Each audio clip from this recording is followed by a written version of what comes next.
So next is the effective atomic number rule, which is known as EAN. Atomic number क्या होता है कि how many number of electrons और protons are there. For example अगर nitrogen का atomic number 7 है तो we say that इसमें 7 इलेक्ट्रॉन्स हैं, क्योंकि अभी मैं सिर्फ विद रिस्पेक्ट टू इलेक्ट्रॉन्स बोलती हूँ. इफेक्टिव एटॉमिक नंबर का मतलब फॉर एग्जांपल हम कोई भी कॉम्प्लेक्स ले रहे हैं जिसमें मेटल है, साथ में लाइगेंड्स हैं, ठीक है, इसके ऊपर कोई पॉजिटिव या नेगेटिव चार्ज होगा. सो इफेक्टिव एटॉमिक नंबर का मतलब है कि आप मेटल एटम को देखो, उसके एटॉमिक नंबर को देखो, उसकी ऑक्सीडेशन स्टेट निकालो. निकालने के बाद अगर प्लस है तो उतने इलेक्ट्रॉन माइनस करने के बाद जो भी इलेक्ट्रॉन बचे उसमें आप प्लस करोगे वो इलेक्ट्रॉन जो लाइगेंड दे रहा है, राइट. उन इलेक्ट्रॉन्स को प्लस करके जो ओवरऑल वैल्यू आएगी that will be effective atomic number of that metal atom. अब आते हैं इसकी डेफिनेशन की तरफ. इफेक्टिव एटॉमिक नंबर रूल किसने निकाला था? Sidgwick in the year 1927. किस थ्योरी पे बेस्ड था? लुईस थ्योरी पे. लुईस एसिड क्या होता है? Which accept electron pair. Lewis base क्या होती है? जो इलेक्ट्रॉन पेयर देती है. So here metal is acting as a Lewis acid and ligands they are acting as Lewis base.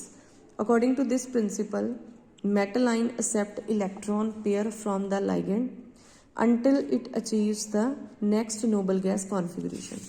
तो सबसे पहली चीज है we should know that what are the various noble gases. जैसे कि हीलियम होते हैं उसका एटॉमिक नंबर होता है 2, नियॉन का होता है 10, आर्गॉन 18, क्रिप्टॉन 36. तो यहाँ पे जो हमारे मेन काम के हैं ये 4 हैं. Argon 18, krypton 36, xenon 54, radon 86, right. Particularly these 3. तो इसका मतलब है किसी भी कॉम्प्लेक्स में जो मेटल आइन है, फॉर एग्जांपल ये जो कोबाल्ट है, it takes electrons from the ligand until ये इतने इलेक्ट्रॉन अचीव कर ले कि इसका जो टोटल नंबर है वो किससे मैच करे? जो इससे नेक्स्ट नोबल गैस है. Again it is the metal ion accept electron pair from the ligand until it achieve the next, उससे नेक्स्ट नोबल गैस. अब अगर हम फर्स्ट ट्रांजिशन सीरीज की बात करें that start from scandium 21 and with zinc. तो first transition series के बाद वाली जो नोबल गैस आ रही है दैट इज क्रिप्टॉन. इसका मतलब फर्स्ट ट्रांजिशन सीरीज में जितने भी मेटल्स हैं वो उस तरह के कॉम्प्लेक्स बनाएंगे, लाइगेंड से तब तक इलेक्ट्रॉन लेते हैं कि उनका जो टोटल नंबर ऑफ एटम्स है that match with krypton. And the total number of electrons जो होते हैं that are possessed by the central metal ion including the electrons which are taken from the ligand that is known as its effective atomic number. अब हम लेते हैं few examples. For example cobalt NH363, hexamine cobalt 3 ion. Cobalt का atomic number कितना होता है? 27. तो सबसे पहला काम है we will see how many electrons are present in the neutral metal. तो न्यूट्रल मेटल में कितने हैं? 27. इसका ऑक्सीडेशन नंबर कितना है? 3. तो 27 माइनस 3 it comes out to be 24. एक अमाइन कितने इलेक्ट्रॉन पेयर देती है? 2 और 6 हैं तो 2 6 are 12. अब 24 और 12 को प्लस करें तो कितना हो जाएगा? 36, which is the atomic number of next noble gas that is krypton. तो यहाँ पे एग्जाम्पल्स आएंगे. For example calculate the effective atomic number of this complex. तो आयरन का एटॉमिक नंबर कितना होता है? 26. तो अब हम यहाँ पे इसका ऑक्सीडेशन नंबर निकालेंगे. ऑक्सीडेशन नंबर कितना आ रहा है? -6 + 4, तो ये आपका कर करा के आ जाएगा +2.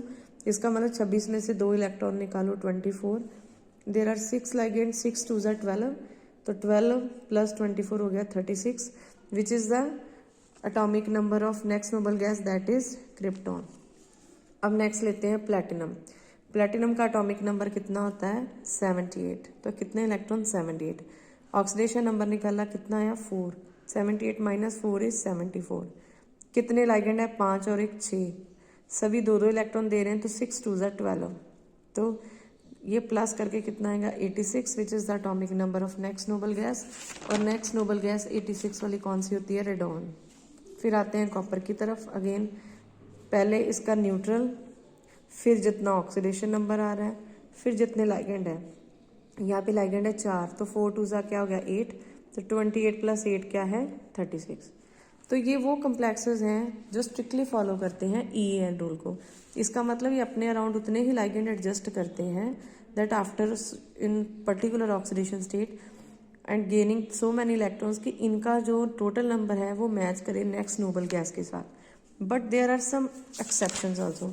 Again these are the examples that obey effective atomic number rule. ये सारे एग्जांपल्स, लेकिन यहाँ पे कुछ एक्सेप्शंस भी हैं। जैसे अगर हम यहाँ पे निकालें FeCN6 3 negative, atomic number 26, okay, कितने इलेक्ट्रॉन है? ऑक्सीडेशन नंबर 3 है तो 26 माइनस 3 23। कितने हैं लाइगेंड? 6 2 12, 6 ligand 12 electron 35। अब यहाँ पे ये नहीं है कि ये कम्प्लेक्स में कुछ मिस प्रिंट है। This is the complex, it is stable in nature although it does not have 36 rather than it has 35। तो ये जो एग्जाम्पल्स हैं these are the exceptions of effective atomic number rule. 2 और नीचे इन्होंने टेबल दिया। So you need to solve each of these example. Next is next third category आ गई effective atomic number rule for some organometallic compound, जहाँ पे कि कुछ मेटल कार्बोनाइल होते हैं। फॉर एग्जाम्पल दिस इज निकल टेट्रा कार्बोनाइल, जहाँ पे भी कार्बोनाइल है they are neutral ligand.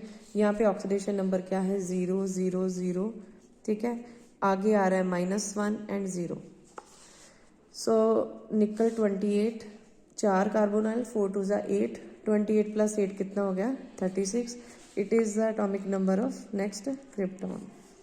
Chromium 24, 6 2 12, 36। इसी तरह से पेंटा कार्बोनाइल 26, 5 2 10, 36। देन मैग्नीज का है, इसका एटॉमिक नंबर होता है 25, -1 का मतलब एक इलेक्ट्रॉन ज़्यादा, तो 25 और 1 कितना हो गया? 26। 5 2 10 मीन्स 26 + 10 36। सिमिलरली ये एग्जाम्पल। सो ये जो टेबल है ये वो है जिसमें मेटल क्या है, लाइगेंड कौन से हैं? Exclusive and exclusive carbonyl.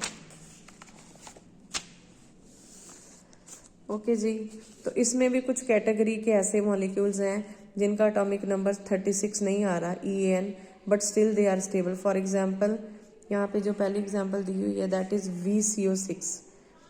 इसका इफेक्टिव एटॉमिक नंबर 35 है but still it is stable.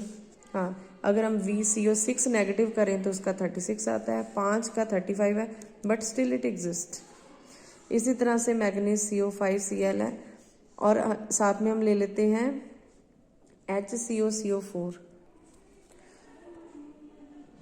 So similarly हमारे पास ये मॉलिक्यूल हैं। तो ये so these are the example जहाँ पे कार्बोनाइल है लेकिन यहाँ उसकी कैटायनिक यानी कि यहाँ तो मेटल पॉजिटिव ऑक्सीजन स्टेट में है या नेगेटिव में।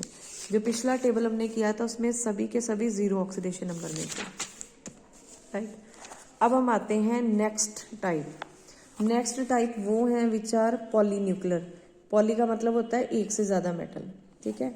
अब यहाँ पे हम सबसे पहले इफेक्टिव एटॉमिक नंबर निकालेंगे, उसके बाद हम ये बताएंगे कि इसमें पर्टिकुलरली कितने मेटल बॉन्ड हैं या नहीं है। फॉर एग्जाम्पल मैग्नीज 2CO10, एक मैग्नीज में 25 इलेक्ट्रॉन, 2 में हो गए 50। कितने कार्बोनाइल? 10, 10 2 20। ओके, तो हम कर रहे थे पॉलीन्यूक्लियर। अब यहाँ पे आ गया 50 + 20 क्या है? 70। तो अगर हम 70 को डिवाइड करें 2 के साथ तो आता है 35, जबकि atomic number of noble gases 36। तो जितनी वैल्यू का माइनस आएगा इसका मतलब उस कम्प्लेक्स में उतने ही मेटल बॉन्ड है। अब यहाँ पे 35 आता है which is 1 less, it means इस कम्प्लेक्स में एक मेटल यानी कि एक मैग्नीज का बॉन्ड प्रेजेंट है, ठीक है जी। सो 1 मैग्नीज बॉन्ड, तो ये हो गया इसका 72। अब लेते हैं ये कम्प्लेक्स। कोबाल्ट का एटॉमिक नंबर कितना है? तो 27, 2 हैं तो 54 हो गया, 8 लाइगेंड है, 8 2 16। अगर हम 54 + 16 को प्लस करें ये बनेगा 70, और 70 को डिवाइड करें क्योंकि ये 2 मेटल के अकॉर्डिंग है। 70 divided by 2 is 35। Again it is 1 less, इसका मतलब इस कम्प्लेक्स में भी एक मेटल बॉन्ड प्रेजेंट है। नेक्स्ट ये कम्प्लेक्स है Fe2CO9, अगेन 2 आयरन के लिए 52, 9 कार्बोनाइल है 18, 70 डिवाइडेड बाई 2 इज 35। अगेन इसमें भी एक मेटल बॉन्ड प्रेजेंट है। तो इसी तरह से जितनी वैल्यू पर मेटल एटम नोबल गैस से कम आएगी उतने ही उसमें मेटल मेटल बॉन्ड प्रेजेंट होंगे। Next is effective atomic number rule for other organometallic compound. अब सबसे पहले हमें ये टेबल पता होना चाहिए। इस टेबल में हमें कुछ चीज़ें नज़र आ रही हैं, sigma allyl and pi allyl. Sigma allyl का मतलब अलाइल है लेकिन वो एक इलेक्ट्रॉन डोनेट करेगा। अगर हम पाई यूज़ करेंगे इसका मतलब वो सारे के सारे अपने इलेक्ट्रॉन इन्वॉल्व कर देगा। अब हम एग्जाम्पल्स लेते हैं। For example CH3 rhenium पेंटाकार्बोनाइल।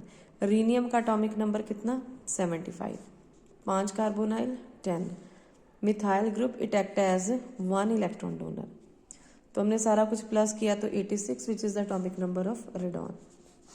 अब यहाँ पे manganese 24, 5 carbonyl 5 2 10। Ethylene acting as a 2 electron donor तो 36।